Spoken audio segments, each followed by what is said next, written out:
ማለት ፍቃደኛ ሳትሆን ድንግልናዋን ያጣች ሴት ድንግልና ይመለሳል በሰርጀሪ ድንግልና ይሰራል ማለት ነው። አይ አሁን ለምሳሌ ተደፍራ ድንግልናዋን ያጣች ሴት ለምሳሌ የሆነች ሴት ድንግልናዋን ለምትወደው ለምታገባው ሰው መስጠት ትፈልግና በመሃል ልትደፈር ትችላለች። ኢቢኤስ እኚህን አንጋፋ ጋዜጠኞች አቆይቶ ለምን ያባረራቸዋል? መሃላቸው የሚከፈተው ልዩነት ምንድነው? ኪኪዬ የጓደኝነት ውቃችን ላይ የመጀመሪያ ጊዜ ቤት የመጣች ጊዜ አልበም መጋበዝ ማኔ ኪኪዬ ገለጥ ማድረግ ማንም ብታገኝ ጥሩ ነው። መኪና ነቅሎ ይዞት ነው የመጣ አንተ ነው ልጅ አለ አዩ ይውልሽ ወጣ አንድ ህፃን ወጣ እዚህ ውስጥ ደማምቷ አፍንጫውላ ይሻሉ ከባድ የሰው መግደል ወንጀል ሲፈለጉ የነበሩ ተጠርጣሪዎች በቁጥጥር ስር ዋሉ። አዲስ አበባ ግንቦት 14 ቀን 2018 ዓ.ም ዮናታን ከድር፣ ደረሰ ኃይሉና አብደላ በድር የተባሉ ተጠርጣሪዎች የወንጀል ድርጊቱን የፈጸሙት ሚያዝያ 16 ቀን 2018 ዓ.ም በንፋስ ስልክ ላፍቶ ክፍለ ከተማ ወረዳ 14 ልዩ ቦታው አዲስ አበባ ፉሪ ኮንዶሚኒየም አካባቢ ሲሆን ተጠርጣሪዎቹ ሟች ኩሩቤል ከበደ የተባሉ አንድ ህፃን ወጣ እዚህ ውስጥ ደማምቷ አፍንጫውላ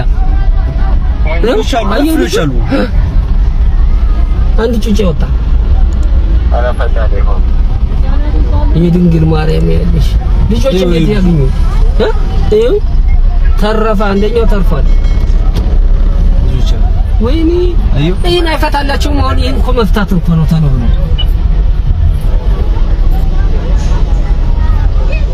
በድንግል ማርያም ስም ድንቅ ነው። ናፍቆት ነው አቦን ዲላርግሽ ድሬ ብሲንካ ይሄ አንደኛ ደረጃ የሚባለው ባቡር ነው። ያው ከድራታችን ከድራ ቀሽቲ ልታስጎበኘን ዝግጁ ነች ከድራ ቀሽቲ ድሬ ናፍቆት ድሬማ ይመቻቸው ከድራዬ ይመችሽ አቦ ይመችሽ ቀሽቲ አየ ፊቶችን የሁሉም በኢቢኤስ ተናል። ነገር ግን ይህን ትውውቅና አብሮ ዘላቂነት በኢቢኤስ ቴሌቪዥን ተመልክተን የማናቀው ለምንድን ነው? ኢቢኤስስ እኚህን አንጋፋ ጋዜጠኞች አቆይቶ ለምን ያባረራቸዋል? መሃላቸው የሚከፈተው ልዩነት ምንድን ነው? ኪኪዬ የጓደኝነት ውቃችን ላይ የመጀመሪያ ጊዜ ቤት የመጣች ጊዜ አልበም መጋበዝ ማኔ ኪኪዬ ገለጥ ማድረግ ማንም ብታገኝ ጥሩ ነው። የገዛ እናቷን እናቷ የድሬዳዋ ሴቶች ማህበር ሊቀመንበር ነች እና በስራ እንገናኛለን። መድረክ እመራላታለሁ። አንዳንድ ስራዎች አብረን እንሰራለን። እሷ አብረን የተነሳ ነው ፎቶ አለ እና ኪኪ እሷ ልጅ መሆኗን ያላቀ ገለጥ ስታረክ ለበርካታ ጊዜያት አለመግባባት ይፈጠራል ተብሎ በብዙ ጋዜጠኞች መባረር ብዙዎች ጥያቄያቸው ኖርማል ነው የሚል ነበረ። ከጥያቄያቸው መካከል የበርካታ ጋዜጠኞች መባረር አሁን ላይ ግን ጥያቄው ለምን የሚለውን ብቅ እንዲል አድርጎታል። ታዲያ ዛሬ ላይ የተባረረው ጋዜጠኛ ዮናስ ከበደ የኢቢኤስ ቴሌቪዥን ቆይታቸውን ጊዜ ቢሰላ እጅግ ጉድ የሚያሰኝ ነው። ፍቃደኛ ሳትሆን ድንግልናዋን ያጣች ሴት ድንግልና ይመለሳል በሰርጀሪ ድንግልና ይሰራል ማለት ነው። አይ አሁን ለምሳሌ ተደፍራ ድንግልናዋን ያጣች ሴት ለምሳሌ የሆነች ሴት ድንግልናዋን ለምትወደው ለምታገባው ሰው መስጠት ትፈልግና በመሃል ልትደፈር ትችላለች። ድንግልና ደግሞ በሌላም በጉልበት ስራ በሆነ ለመገንባት እሷን ለመጠበቅ በሚል ይሰራል ወይ እንደዛ ሲባል ሰምቻለሁ። ይሰራል ሲባል ሰምቻለሁ እና እውነት ነው ይሄ? እውነት ነው ይሰራል። እንዴ ታዲያ ለምን እያደር ልጅ አገረጋለ? በእውነት ደስ ይላቸዋል እኮ ባሎች ደስ ይላቸዋል እንዴ ያን ነገር ማምጣት አይደል? ይሄ በእንደዛ ደስ ይበላል አላላ እንጂ ዶክተር ወንድ ሁሌ ልጅ አገረድ የሆነ ሴት ምናምን ይፈልጋል። ይሄ እንዴት ይሰራል እንዴ? ከየት ይመጣል? እንዴት ይሰራል እኮ ይሄው ልትመጣበት የሚሰራው የድንግልና ምልክት የሆነው ሃይመን የሚባለው ብዙ ጊዜ በመጀመሪያ ግንኙነት ጊዜ መሰንጠቅ አደጋ ነው የሚያጋጥመው። ስለዚህ ከሚሰነጥቅበት ቦታ ይደማል። ከዛ በኋላ ግን ያው ተሰንጥቆ ይቀራል ማለት ነው። ስለዚህ በተለይ የቀዶ ጥገና ያንን ፓርት መልሶ በማገናኘት ወደ ነበረበት ቦታ መመለስ። ክብሯን ጠብቃ የኖረች የሆነች ሴት ለማለት ለጋብቻ ይቀር ነው የምፈልገው ያለችውን ድንግልና የሆነ ሰው መጣ ያሰናል። ከሞራል አንፃርስ ግን በቃ አይደለሽም እኮ እየተሰፋሽ እየመጣሽ ድንግል ነኝስ ልክ ነው? አይ በቃ ፈልጋ ወዳ ፈቅዳ አይደለም የሰጠችው ተገዳ ነው። ስለዚህ ለምትወደው ሰው በክብር ድንግልናዋን ትሰጣለች።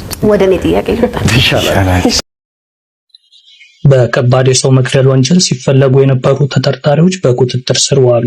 አዲስ አበባ ግንቦት 14 ቀን 2018 ዓ.ም ዮናታን ከድር፣ ደረሰ ኃይሉና አብደላ በድር የተባሉ ተጠርጣሪዎች የወንጀል ድርጊቱን የፈጸሙት ሚያዝያ 16 ቀን 2018 ዓ.ም በንፋስ ስልክ ላፍቶ ክፍለ ከተማ ወረዳ 14 ልዩ ቦታው አዲስ አበባ ፉሪ ኮንዶሚኒየም አካባቢ ሲሆን ተጠርጣሪዎቹ ሟች ኩሩቤል ከበደ የተባለውን ስራ አለ በሚል በስልክ በመጥራት አንገቱን አንቀው ህይወቱ እንዲያልፍ አድርገዋል። አስክሬኑንም በፕላስተር በላስቲክ በመጠቅለል በልብስ መያዣ ሻንጣ ውስጥ በመክተት የሟችን የሰሌዳ ቁጥር ኮድ 3 አዲስ አበባ 50945 ዲ4ዲ ፒክአፕ ተሽከርካሪ በመያዝ ሚያዝያ 17 ቀን 2018 ዓ.ም ከምሽቱ 3 ሰዓት አካባቢ ለእይታ ተጋላጭ በማይሆኑበት ሰዓት ቆጣሪ ኮንዶሚኒየም አካባቢ አስክሬኑን ጥለው ከአካባቢው ይሰወራሉ። ተጠርጣሪዎቹ ከሟች ላይ የወሰዱትን ሳምሰንግ አልትራ 21 ተንቀሳቃሽ ስልክና ተሽከርካሪውን ይዘው ወደ ሳሪስ በመጓዝ ብሔረ ጽጌ ተብሎ በሚጠራው አካባቢ የተሽከርካሪው ሞተር በመጥፋቱና በማስቸገሩ መኪናው አልሄድም ሲላቸው አካባቢው በሚገኝ የመኪና ማሳደሪያ ቦታ ላይ በማቆም የሟች ስልክን በመሸጥ ራሳቸውን ደብቀው ነበር።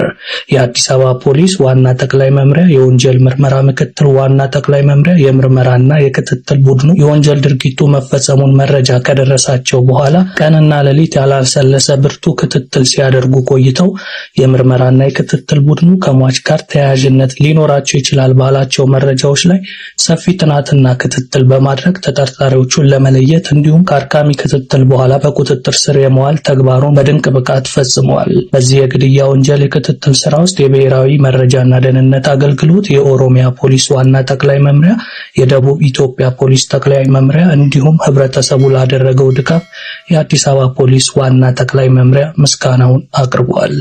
እንግዲህ ውድ ተመልካቾቼ እዚህ ጋር በምስሉ ላይ የምትመለከቱት ሰዎች ናቸው እንግዲህ ለአንድ ስልክ ብለው የዚህን ወጣት ህይወት ያጠፉትና በጣም የሚያሳዝን ነው። መኪናውን እንኳን መውሰድ አልቻሉም፣ ምክንያቱም ሞተሩ ስለጠፋባቸው ብሔራዊ ጽጌ አካባቢ አቁመው መሄዳቸው ታውቋል። ያ ማለት እንግዲህ ስልክ ብቻ ነው ከዚህ ሰው ያገኙትና ለአንድ ስልክ የሰውን ህይወት የቀጠፉ ናቸው። ይህ መረጃ የአዲስ አበባ ፖሊስ በዛሬው ዕለት ነው ያወጣውና ላደረገው ብርቱ ክትትል እንዲሁም ወንጀለኞቹን ተከታትሎ በአጭር ጊዜ መያዙ እጅግ በጣም የሚያስመሰግነው ሲሆን ነገር ግን ብዙ ጊዜ የምንሰማው ወንጀለኞች ይያዛሉ፣ በኋላ ላይ ግን ለፈጸሙት ወንጀል ተገቢውን ቅጣት ሳያገኙ አንዳንዶቹም በዋስ ይፈታሉ፣ አንዳንዶቹም ደግሞ ተገቢውን የሆነ ፍርድ ስለማይሰጣቸው ብዙ ጊዜ በማህበረሰቡና በህብረተሰቡ ዘንድ ቅሬታ ሲደረግ እንሰማለን።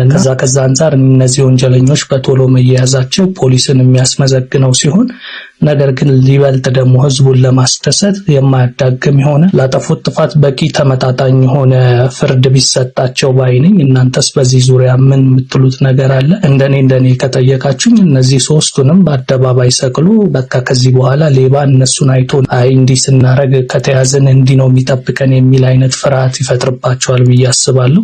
አይታችሁ ከሆነ አረብ ሀገራት ላይ ብዙ ወንጀለኛ የሌለበት አንዱ ምክንያት በሸሪያ ህግ ስለሚተዳደሩ አብዛኛው ጊዜ እንዲህ የገደሉ ሰዎች ወዲያውኑ የመግደል አይነት ፍርድ ነው የሚሰጥባቸው እንደ ስራቸው አይነትና ያንንም ተከትሎ ብዙ ጊዜ ወንጀል የመፈጸም ቻንሱ አነስተኛ ነው እዛ ቦታ ላይ ጠንከር ያለ ህግ ስላለ። ስለዚህ የዛ አይነት ህግ ተመሳሳይ ነገር እኛም ሀገር ላይ ቢመጣና የገደለ ሰው ቢገደል ብዙ ወንጀለኛ አይኖርም ብዬ ነው የማስበው። እስኪ በዚህ ዜና ዙሪያ እናንተ ማሳብ አስተያየት ካላችሁ ከስር ጻፉልኝ። መልካም ጊዜ።